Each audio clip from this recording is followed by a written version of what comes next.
Hello বন্ধুরা, আবারও চলে এসেছি নতুন একটা রান্না নিয়ে। আশা করি তোমাদের খুব ভালো লাগবে। তার জন্য অবশ্যই যেটা বরাবর বলে থাকি যে প্রথম থেকে শেষ অবধি তোমাদের অবশ্যই দেখতে হবে।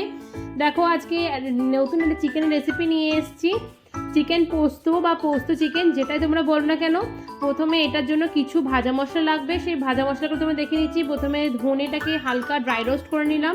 মোটামুটি এখানে 3 টেবিল চামচ মতন ধনে ছিল, আর জিরে 2 চামচ মতন, ছোটো চামচেরই 2 চামচ। তো ধনেটা বেশি লাগবে, জিরেটা কম হলেও চলবে, কোনো অসুবিধা নেই। 2টো তেজপাতা, ওটাকেও ড্রাই রোস্ট করে নিলাম। আর লাগছে কিছু গরম মশলা। গরম মশলার মধ্যে দেখে নাও কী কী দিচ্ছি। 1 ইঞ্চ মতো দারচিনি, আর দিচ্ছি 2টো এলাচ, আর জয়িত্রী মোটামুটি একটা ফুল নিলেই হবে। আর থাকছে কাবাব চিনি। তোমরা এটা গ্রসারির দোকানে গেলে, মানে যে কোনো গোলদারির দোকানে গেলে তোমরা পেয়ে যাবে। থাকছে শাহমরিচ আর শাহজিরা, এইগুলো অবশ্যই লাগবে এই পোস্ত রান্নাটার জন্য, মানে চিকেন পোস্তর জন্য। তো এইগুলো তোমাদের অবশ্যই একটা গোলদারি দোকান থেকে কিনে নেবে, দেখবে সব কিছুই ওখানেই পেয়ে যাবে, অসুবিধা হবে না। তো যে নামগুলো বললাম সেগুলো মনে রেখো, সেইভাবেই বলবে, তোমাদের পেয়ে যাবে। দেখো, এবার ধনে জিরে যেগুলো ড্রাই রোস্ট করেছিলাম, তেজপাতা, সবগুলো একসাথে নিয়ে একটা পাউডার বানিয়ে নিচ্ছি। ওটাকে একটা বাটির মধ্যে ঢেলে রাখছি। আর বাকি গরম মশলা যেটা ড্রাই রোস্ট করেছিলাম, এই গরম মশলাটা ভালো করে গুঁড়িয়ে নিচ্ছি। এটা পাউডার বানিয়ে নেবো। এটাও পাউডারটা দেখে নাও, একদম মোটামুটি মিহি টাইপেরই বানানোর চেষ্টা করবে, যেমন যতটা হয় আর কি। কেন কম কোয়ান্টিটি থাকলে অনেক সময় মিক্সিতে পেস্ট হয় না, আর পাউডার হয় না। সেজন্য মোটামুটি যতটা পারবে মিহি করার চেষ্টা করবে। তো দেখো, এবার পেঁয়াজ মোটামুটি এখানে 4-5খানা পেঁয়াজ নিয়ে নিয়েছি। পেঁয়াজটাকে ভালো করে ছালটা ছুলে নিচ্ছি আমি।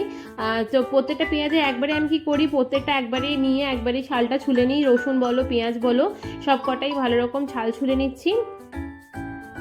আর আদা লাগছে 1 ইঞ্চের মতন। আদা বেশি দরকার নেই, এটা রসুনও খুব একটা বেশি লাগে না, আদাও লাগে না। দেখবে পুরো যে পেস্টটা বানাবো, যে পেস্টটা বানাচ্ছি, অবশ্যই তোমরা সেটার জন্য দেখো না। ভিডিওটা পুরোপুরি দেখলে তোমরা বুঝতে পারবে না কীভাবে পেস্টটা বানাচ্ছি, কী কী দিয়ে। তো পেস্টটা পুরোটা লাগবে না। তো মোটামুটি আমি ভালো রকমের রসুন ছাড়িয়েছিলাম। তো এই রসুনের যে কালো রঙের ব্যাপারটা আমি বুঝতে পারি না কেন যে হয়, বারবার আমি এরকম জিনিস দেখি। আর আমাকে ধুতে হয় রসুনটা, অবশ্যই তোমরা ধুয়ে নেবে কালো কালো এরকম থাকলে। আদাটাকে ভালো করে ছালটা ছুলে নিচ্ছি। এই রান্নাটা খুব টেস্টি হয়, অবশ্যই একবার বাড়িতে বানিয়ে দেখো। পোস্ত চিকেন খেতে দারুণ লাগে, মানে খুবই অসাধারণ। পরোটা, ভাত, পোলাও বা রুটি, যে কোনো কিছুর সাথে অসাধারণ লাগে। এটার জন্য লাগছে দেখো মোটামুটি 4 স্পুনের মতন এই চালমগজ লাগবে। আর লাগবে মোটামুটি 5-6খানা কাজু। তোমরা যেমন মানে বুঝবে যেরকম চিকেনের কোয়ান্টিটি থাকবে। এখানে আমার 700 মতো চিকেন ছিল। তো চিকেন যেরকম আছে সেরকম উপরে তোমরা জিনিসটা নেবে, তাহলেই বুঝতে পারবে, মানে কোয়ান্টিটিটা ওইভাবে হয় না। আমার 700 চিকেনের জন্য এটা লেগেছে। তোমাদের দেখবে কম থাকলে কম দেবে, বেশি থাকলে বেশি দেবে। দেখো, এবার এর মধ্যে একটা আমি ওটা পাউডারটা বানানো হয়ে গেল। পাউডারটা বানিয়ে এই কারণে রাখলাম, কারণ পেস্টও বানিয়ে রাখতে পারতে, কিন্তু পেস্ট থেকে পাউডারটার সুবিধা হয় যেটা হচ্ছে পেস্টের ভালো রকম পেস্টটা বানানো যায় না, কিন্তু গুঁড়োতে খুব ভালো গুঁড়োটা হয়ে যায় মিক্সিতে। সেজন্যই আমি ওটা পরে জলে ভিজিয়ে রাখবো, দেখে নেবে তোমরা। আর এই যে রসুন, আদা, পেঁয়াজ, একটা গোটা পেঁয়াজ দিলাম, আর ওই 1 ইঞ্চ মতো আদা, আর মোটামুটি 10-12খানা কাঁচা লঙ্কা। ভালো, এটা কোনো রকম গুঁড়ো লঙ্কা পড়বে না, সেজন্য কাঁচা লঙ্কা ঝালটাই থাকবে। তার জন্য এটা দেখে নাও, এতগুলো কাঁচা লঙ্কা দিলাম। আর এই যে বললাম পাউডারটা ভালো রকম একটা বাটির মধ্যে ঢেলে নেবো। ঢেলে নিয়ে পর সামান্য পরিমাণে জল দিয়ে ভালো করে গুলিয়ে নেবো, যাতে এটা মোটামুটি একটা পেস্টের মতন হয়ে যায়। দেখো, এরকমভাবে রেখে নেবো। এরপর এটাকে কিছুক্ষণ ধরে রেস্টে রেখে দেবো, যাতে ভালো রকম ফুলে যায় পাউডারটা। দেখো, এবার পেঁয়াজটাকে ভালো রকম কুচিয়ে নিচ্ছি। কুচিয়ে নেওয়া হয়ে গেলে সব পেঁয়াজগুলো ভালো করে কুচিয়ে নেবে। দেখবে পেঁয়াজ 2 রকমভাবে করতে হবে। এই রান্নাটা একটুখানি অন্যরকম রান্না, তোমরা অবশ্যই তার জন্য পুরো ভিডিওটা দেখবে কী পরপর করতে, কিন্তু খেতে অসাধারণ হয়, মানে এতটাই সুন্দর হয় বলার নয়। তো যাই হোক, তোমরা অবশ্যই বানিয়ে দেখো। দেখো, এবার পেঁয়াজটাকে ভালো রকম কেটে নিলাম, কুচিয়ে নিলাম। এবার কোচানোর পর এবার চিকেনটাকে ম্যারিনেশনের জন্য দেখতে হবে কী কী দেবো। স্বাদ মতো নুন দিয়ে দিচ্ছি যে পেস্টটা বানিয়েছিলাম, দেখো কতটা পরিমাণ দিচ্ছি।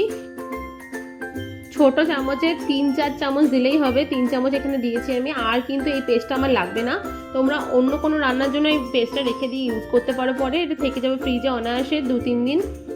আর যে ধনে আর জিরে পাউডারটা যে বানিয়েছিলাম, সঙ্গে তেজপাতা ছিল, তো সেই পাউডারটা দিয়ে নিলাম। আর এটা একটা আমার সিক্রেট মশলা। এই মশলা যদি তোমরা জানতে চাও অবশ্যই আমার কমেন্ট বক্সে কমেন্ট করো, তাহলে আমি অবশ্যই তোমাদের বলে দেবো এই মশলাটা কী কী দিয়ে তৈরি করেছি আমি। এটা আমার সিক্রেট মশলা। আর দিয়ে দিয়েছি চিকেন মশলা, আর সামান্য পরিমাণে তেল, আর মোটামুটি 1 কাপের কাছাকাছি দই। 1 কাপ বলতে মানে 700 চিকেনের জন্য মোটামুটি মিডিয়াম কাপের 1 কাপ তোমরা দই দিতেই হবে এটার মধ্যে, না তো জিনিসটা ভালো লাগবে না। তো ভালো রকম এটা ম্যারিনেট করে নেবে, ম্যারিনেট করে এটা কিছু ঢাকা দিয়ে রেখে দেবে। মাখানোর সময় যখন ম্যারিনেশন করছো সেই মাখাটা যেন ভালো রকম হয়, মানে চিকেনের প্রত্যেকটা জায়গায় যেন কোনায় কোনায় সেই মশলাটা ঢোকে, তাহলে ফ্লেভারটা খুব ভালো আসবে, না তো ফ্লেভারটা আসবে না।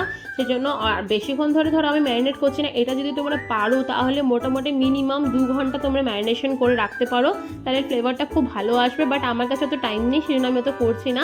আমি মোটামুটি এটা ওই 15 থেকে 20 মিনিট মতন আমি ম্যারিনেশন করে রেখেছিলাম। এবার ফ্রাই প্যান নিলাম, ফ্রাই প্যান গ্যাসটাকে মোটামুটি মিডিয়াম টু হাই যে ফ্লেমটা থাকে সেই ফ্লেমে দেবে। তারপরে এই তোমরা এই কিছু পেঁয়াজ এর মধ্যে ভেজে, প্রথমে রসুন কুচিটা দেবে, তারপরে পেঁয়াজ দেবে, হালকা ভেজে অবশ্যই তুলে তোমরা রেখে দেবে, মোটামুটি ভাজা ভাজা হয়ে যাবে সেই সময় তুলে তোমরা রেখে দেবে ওটাকে। আর ওই তেলের মধ্যে যদি পেঁয়াজ আগের কিছু থেকে থাকে অসুবিধা নেই, ওই পেঁয়াজের মধ্যে তেলের মধ্যেই যে পেঁয়াজটা আছে বাকিটা সেটা দিয়ে নেবে। তারপরে ভাজা ভাজা হয়ে এলে এই চিকেনের যে ম্যারিনেশনগুলো আছে, ম্যারিনেট করা চিকেনটা সেটা এর মধ্যে দিয়ে নেবে, দিয়ে নিয়ে ভালো রকম কষাবে, কষিয়ে কষিয়ে মানে ঢাকা দিয়ে দিয়ে কষাবে, কেননা এটা এর মধ্যেই সেদ্ধ হবে, কোনো এক্সট্রা জল লাগবে না। তো তোমরা যদি পারো তো ঢাকা দিয়ে কষাবে, খুব তাড়াতাড়ি হবে। আমি কিন্তু ঢাকা দিয়ে জিনিসটা করেছি, আমার খুব তাড়াতাড়ি জিনিসটা হয়ে গেছে। দেখো জল এমনি ছাড়তে শুরু করেছে চিকেনের থেকে, ঢাকা দিলে আরও জল ছাড়তে শুরু করবে। খেতে কিন্তু মানে দেখতেও যতটা অসাধারণ হয়, খেতে দারুণ হয়। দেখো এবার মোটামুটি আমার এদিকে চিকেনটা হালকা কুক হচ্ছে, সঙ্গে আমি কাঁচা লঙ্কা চেরা কতগুলো দিয়ে নিলাম।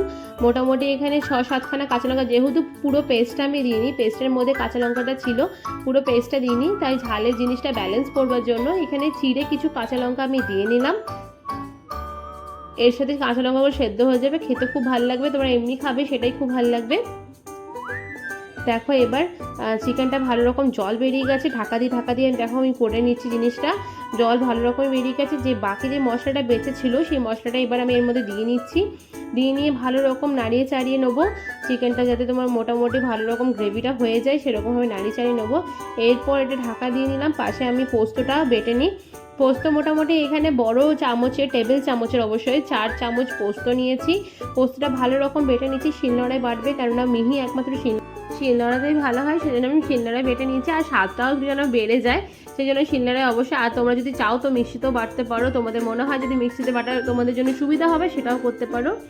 দেখো এরপরে এই যে পেস্টটা বানিয়ে রেখেছিলাম, পেস্ট না পাউডারটা যে গুলে রেখেছিলাম চালমগজ আর কাজু, সেটা দিয়ে নিলাম, ভালো করে সেটা দিয়ে নিয়ে নাড়ি চাড়িয়ে নিচ্ছি চিকেনের সাথে।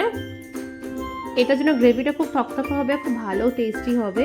তোমরা অবশ্যই এটা করো, পাউডার বানিয়ে করো সুবিধা হবে বেশি, পেস্ট বানিয়েও করতে পারো। আর ওই যে গরম মশলাটা গুঁড়ো করে রেখেছিলাম সেটা অবশ্যই মানে একটা কাগজের মধ্যে তোমরা রেখো, তাতে গন্ধটা উড়ে যাও, কিংবা একটা এয়ারটাইট জায়গার মধ্যে রেখো। আমি মানে এরকমভাবে কাগজের মধ্যে গুঁড়িয়ে রাখি, সেই জন্য কাগজের মধ্যে তোমাদের দেখালাম। এবার দিয়ে পর ভালো রকম এটাকে নাড়িয়ে চাড়িয়ে উপর থেকে ধনেপাতা দিয়ে নাও, ব্যাস তাহলে তোমাদের রেডি হয়ে গেল। গরম গরম যে ভাত, রুটি, পোলাও, পরোটা যে কোনো কিছু সার্ভ করো, লুচি। আর লাস্টে অবশ্যই পোস্ত দেবে, পোস্ত কিন্তু প্রথম দিকে দেবে না, পোস্ত দেওয়ার পরেই কিন্তু ফ্লেমটা অফ হয়ে যাবে, অফ করে দিতে হবে। তো পোস্ত দিলাম, ব্যাস আমি ফ্লেমটা অফ করে দিয়ে তারপরে উপরে যে ভাজা পেঁয়াজ আর রসুনটা ছিল সেটা ভালো রকম ছড়িয়ে নিলাম। এরপর তোমরা গরম গরম সব কিছুর সাথে সার্ভ করো। টেস্টি হয়েছে দেখো, মানে টেস্টি ডিলিশিয়াস যা বলবে তোমরা। দেখতে অসাধারণ হয়েছিল, খেতেও অসাধারণ হয়েছিল, বাড়ির সবাই তো খুব নাম করেছে। তোমরা অবশ্যই বানিয়ে দেখো আর কমেন্ট করে আমাকে জানিও তোমাদেরটা কেমন হয়েছে। আজকের জন্য এই পর্যন্ত, রান্নাটা অবশ্যই আমার কমেন্ট করে জানিও, কমেন্ট করতে কিন্তু ভুলো না। মানে অসাধারণ রান্না একটা তোমাদের সাথে শেয়ার করলাম, আশা করি তোমাদের খুব ভালো লাগবে। আজকের জন্য এই পর্যন্ত।